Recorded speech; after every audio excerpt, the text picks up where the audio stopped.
afternoon, Rocks and Roots friends.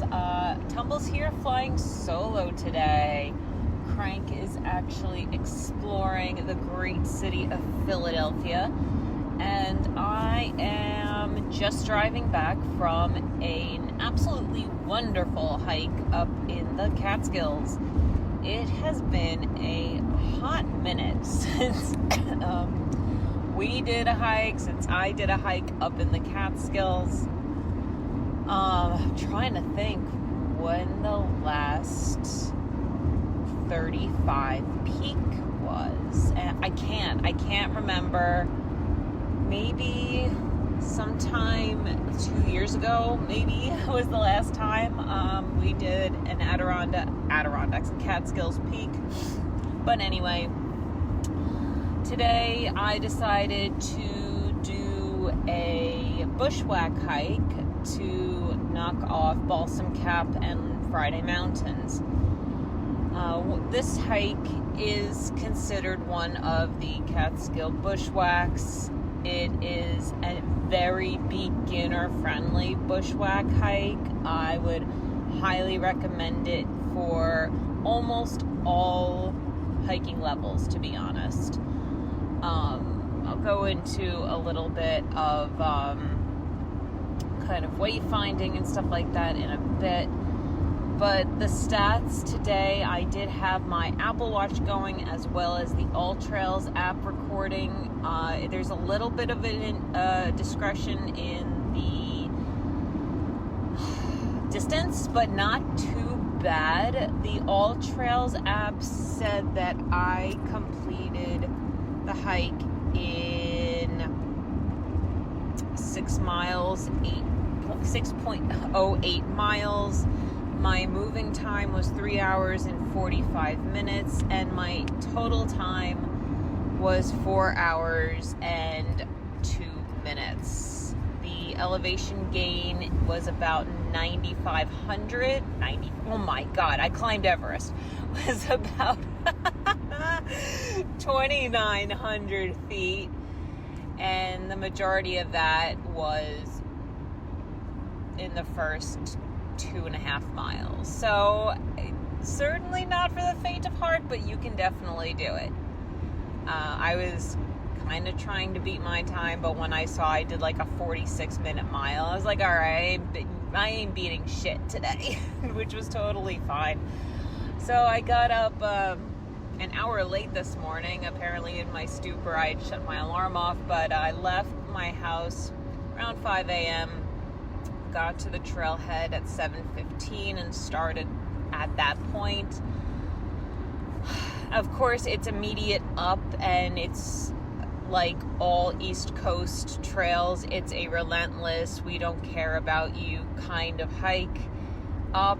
There are barely any switchbacks in your typical Catskill fashion. Some nice rock hopping and a little bit of rock face climbing, which was fun.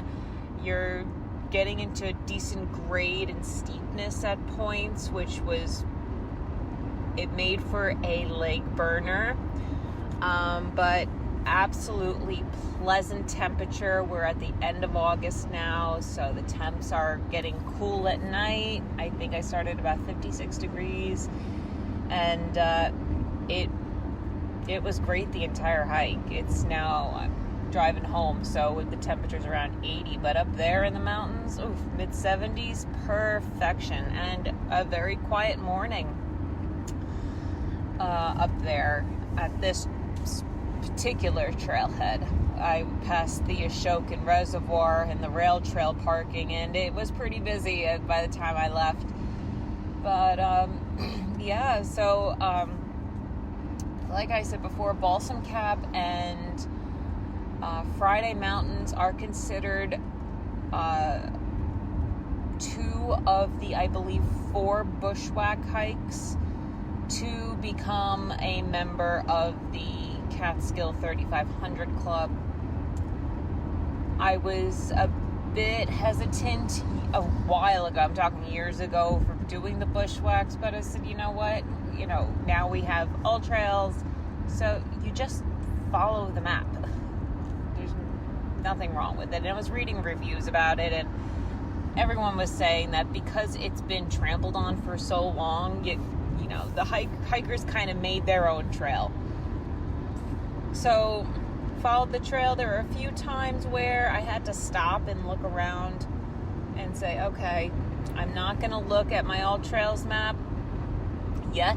I just want to see if I could find the trail. And it was fine. I mean, it's a very straightforward bushwhack hike. Like I said, it's a perfect beginner bushwhack hike. Just make sure you have the map downloaded just in case you don't have service. All Trails is the best one. It is Balsam Cap and Friday Mountain from Moon Haw Road, the one I did. There are a couple others that connect Lone Peak and Rocky Peak if you wanted to hit those as well, which naturally adds on the miles. I didn't tell you what my Apple Watch said. So my Apple Watch calculated the time as a 6.44 mile total distance. Let's see. Max elevation was 3,682 feet, which is just about spot on. The Friday Mountain clocks in at 3,691, so not bad at all, Apple Watch. This is my minimum, so I started at 1,100 feet. I can't math right now, but yeah, total moving time 4 hours 1 minute and 59 seconds. Let's see what it okay, so 4:02:34 on All Trails, 4:01:59 on Apple. Not bad. I've had worse time differences with these apps, but yeah, like I said, started right up the mountain, barely any bushwhacks, some nice steep areas. It's been dry for the past week, so next to no puddles or water or slippery rocks or any of that bullshit that we dealt with back in Vermont a couple weeks ago. And I'm trying to think, this may be a very short episode because it was just a good hike. Now, when you go out and do a bushwhack, even if it is an easily visible, trampled on hike, you're dealing with a trail that has no blazes and no signage. On the top of these mountains, you have canisters. So you open the canister, you write down your name and a date. Still be wary about where you're going. Always have the map downloaded or have a map with you, a physical map. Bring your first aid kit with you, even though this is a 6-mile hike, very quick. You never know what'll happen. A branch scratched me and I drew first blood. I mean, it could have been a lot worse. I could have avoided it.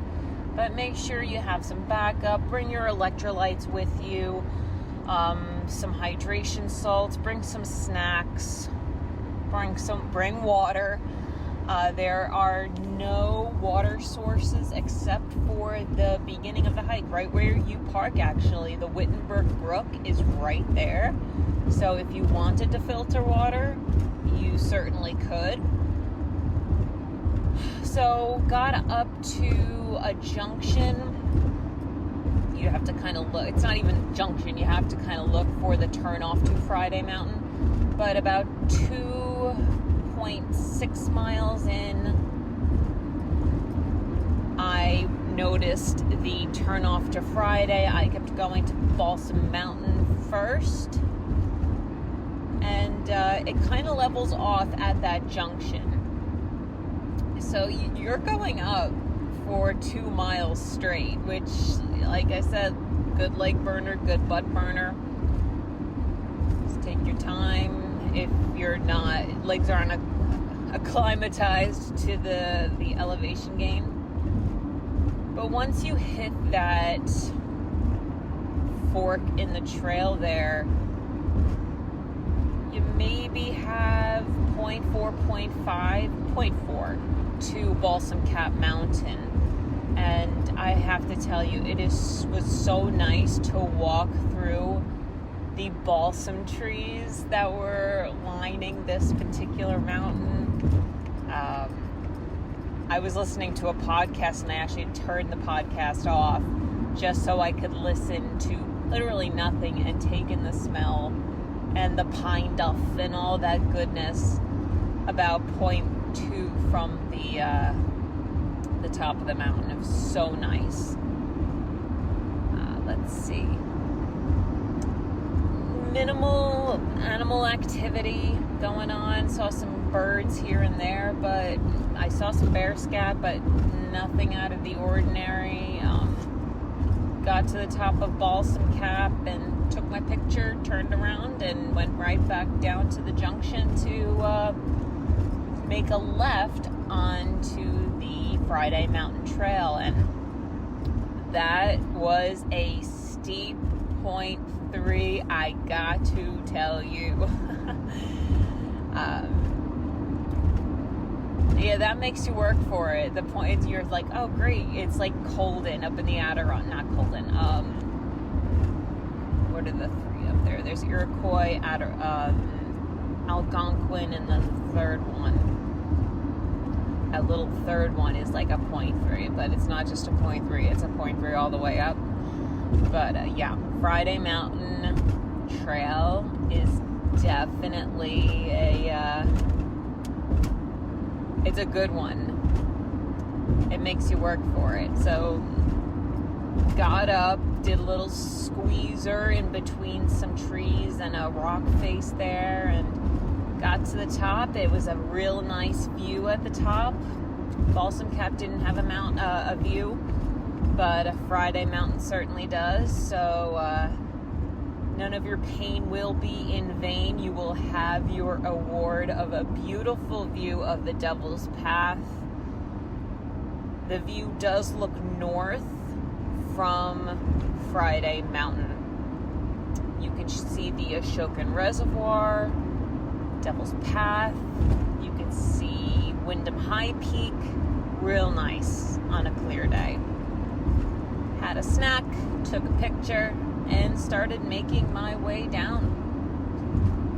Oh, I forgot to mention that I passed 2 ladies and their dog on the way to Balsam Cap, and with talking to them for a brief second, they said, yeah, we got lost. I said, we got lost? I get it's kind of hard to get lost. Well, you're going the right way to Balsam Cap. And they're like, yeah, we're gonna make our way, and maybe on the way back we'll hit Friday. I think they were doing the Balsam Cap, Lone, Rocky, and then Friday Mountain Loop. And I was thinking about it as I was passing them. I said, how can you get lost? And I was like, well, there are no blazes. There are certain points of that trail where you have to be mindful. But it brings me to the point of what I said earlier. Make sure you have your map nearby. And if you think you're lost, if you don't have the map, if you're like, you know what, screw it, the map is thrown out, your phone died, what do you do? If you're on a bushwhack hike and you don't have service, phone's dead, or the paper map blew up. Stop and take a breather is the first thing you do. Take a look at the landscape that has been trampled on. If you're doing a pretty well-known bushwhack, more likely than not, you will see a pretty laid out trail. In the winter time, it's even easier because they get feet of snow, and if you see the area that's been trampled on, you could just follow that. The next thing, if you cannot find a trampled down trail, is to take a look at the rocks and take a look at if there's any scratches in the rocks from people's trekking poles. There was a time today where I was like, all right, I don't want to take out my phone and take a look. So where are the rocks that have scratch lines on them? And believe me, on this trail, there were plenty of scratch lines on these rocks. So if you find those, 98% of the time you are on the right track. And last but not least, if you're just saying, screw it, let's take a look at the map, your phone magically got juice again, so you turned it on and take a look at the map, see where you are, and go from there. It's basically like everything, just using some common sense to follow this trail. So it took me about an hour to get back down. I fell once, claiming my namesake once again, and got back to the trailhead around 11:15. So 4 hours on the dot, 7:15 to 11:15. Really nice hike. If you're pressed for time, highly recommend this one. The parking, there is plenty of parking. There's 2 parking areas that could hold 4 cars in one and 5 in another. The Wittenberg Brook is a really nice spot to dip your toes in after the hike. It's very welcome. Yeah. So that was pretty much the morning. No complaints here at all about the trail. I was trying to figure out how many peaks Crank and I have done, and I've had this little pamphlet on my dashboard since we did Wittenberg Mountain. We've met these people, and they gave us a little pamphlet here that says, "We are Hikers Anonymous. We hike a lot. It's not a problem." But inside they have the list of the 35 and the date, like a line for you to put what date you did them. So I was kind of checking them off and getting there. I think we have 7 to go. So pretty darn good. We'll finish it one day. But it's funny, I was looking at the Catskills 35 website, 3500 website, and they got rid of 2 mountains to get your patch. So for years it had been 35 peaks that are over 3,500 feet. Now it's 33 peaks that are over 3,500 feet. And I know for a fact that Halcott Mountain is one of them. You do not need to go up Halcott anymore. I believe this has to do with a private property discrepancy.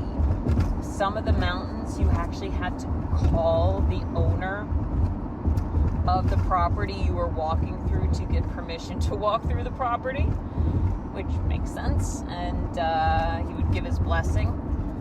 But now they've just eliminated those 2 mountains, so you wouldn't have to do that anymore, and the owner of the property wouldn't have to field thousands of calls over the years anymore.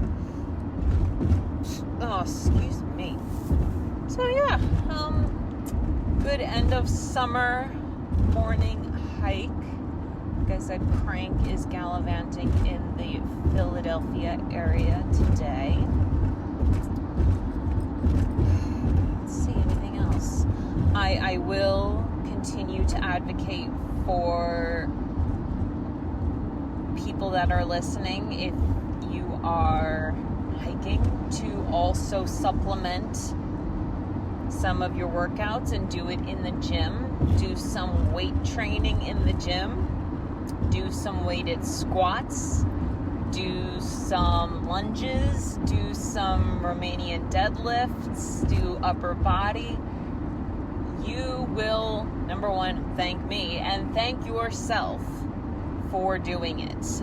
My performance on the trail has improved by leaps and bounds. I am so glad I started this now in earnest 5 months ago. I've always run. I would do some weights at the gym here and there, but I have been very much a disciple of the strength training Bible for about 5 months now, and it's been amazing. Actually, I was just asked if I wanted to go to the gym this afternoon. You know, after climbing up 3,000 feet of elevation gain. So, of course I'll go, because that is my sickness. But yeah, highly recommend you start doing some weights. And overall, not even just for the trail, as you get older, you'll need that strength in your older age. It's super, super healthy for women. It protects your bones as you get older. It allows you to pick up the grandchildren when you're older. It will help you, farmers carry, bring in groceries. Just think of kind of like the long-term goals of your life. And I think this should be in the top 5 to get yourself to a place physically where you can be self-sufficient. So many people I've seen, you start shrinking, you start getting weaker and frailer and hunched over, and no, I don't want that for me as I age. I want to be strong. I want to be self-sufficient. And you do that by weight training and, dare I say, yoga. Just a quick forward fold every day will combat that shrinking that people get when they age. And that weight training will keep your bones strong and your muscles strong, so you can continue to hike and do things when you retire.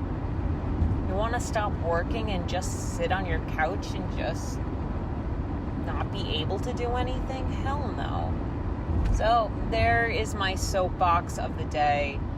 Get yourself to a gym. If you don't feel comfortable in a gym, which is totally cool, I get it. Get yourself some weights, and don't be afraid to lift heavy. Start out light and progress up. Especially for my women that are listening. So many women are afraid of being super bulky by lifting heavy weights. From my experience, even though I've been at it full tilt for 5 months, everything that I've read and watched, it's really hard as a woman to become bulky. And to be honest, I would rather be bulky and healthy than kind of flabby and not. So, yeah, progress slowly and methodically through your weights, and don't be afraid to lift heavy. as your body gets used to the weight, you kind of have to challenge it, just like you challenge yourself on trail. So yeah, if anybody does decide to go to the gym and lift weights, or if you also lift weights and you hike, drop a note in the comments. I'd love to hear from you and your experience. Let's see, the 46 of 46 podcast, James Appleton is the host. He can certainly attest to weight training, especially since he lives in the Adirondacks, he hikes. It has changed his life. He's lost a ton of weight. He has gotten built, and he is able to basically run up mountains these days. It is super impressive and encouraging, and I'm so glad I'm in the midst of this journey as well. I mean, if you've listened to the Southern Virginia hike episode we did a couple months ago, I was like a gazelle going up those Southern Adirondacks, man. Southern Appalachians. So, highly recommend. All right. Let's see. Anything else? I don't know. I don't think so. We're so close to 1,000 miles on the Appalachian Trail. I gotta tell you, it's like a little worm in my brain. It's like an RFK worm, you know. It's gnawing. Anyway, all right.